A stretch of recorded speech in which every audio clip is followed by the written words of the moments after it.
حوتی ئەو مانگە لە کۆبوونەوەی نێوان پاس لەلایەنی سیاسیەرێم جگە لە بزوتنەوەی گۆڕان و کۆمەڵی ئیسلامی بڕیاردرا ڕۆژی 25 ئەیلولی ئەم ساڵ ڕیفراندۆم لە هەرێمی کوردستان ئەنجام بدرێت.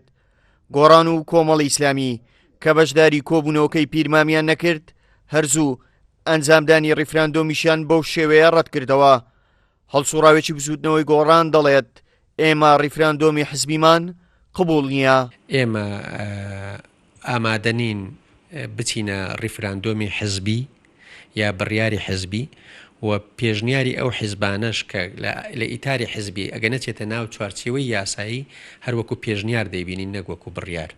ڕیفراندۆم لە بڕی ئەوەی هەموو دەنگەکان لە کوردستان یەک بخات، بەڵام گۆڕەپانی کوردستانی بەهۆی پەخستنی پەرلەمان لەسەر ئەو پرسا کرد بە دوو بەش و حزبەکانی کوردستانی زیاتر لە یەک دوورخستەوە. ئەندامێکی سەرکردایەتی پارتی دیموکراتی کوردستان ئەوە ڕەت دەکاتەوە کە ڕیفراندۆم حزبی بێت و ئەو داوا لە هەموو لایەنەکان دەکات بەشداری ئەو پرۆسێ بن. بچووکردنەوەی ئەو پرۆسێ بە حزبیکردنی ئەمە دروست نییە.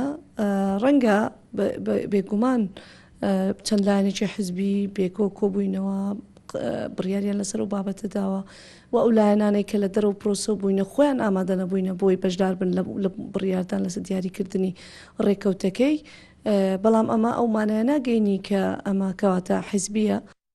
ئێستا لە هەرێمی کوردستان جگەلەوەی ناکۆچی لەسەر چۆنیەتی ئەنجامدانی ڕیفراندۆم هەیە، ناکۆچی نێوان لایەنەکان لەسەر کاراکردنەوەی پەرلەمان و هەڵبژاردنەکانیش وەک پێشووتر بەردەوامە.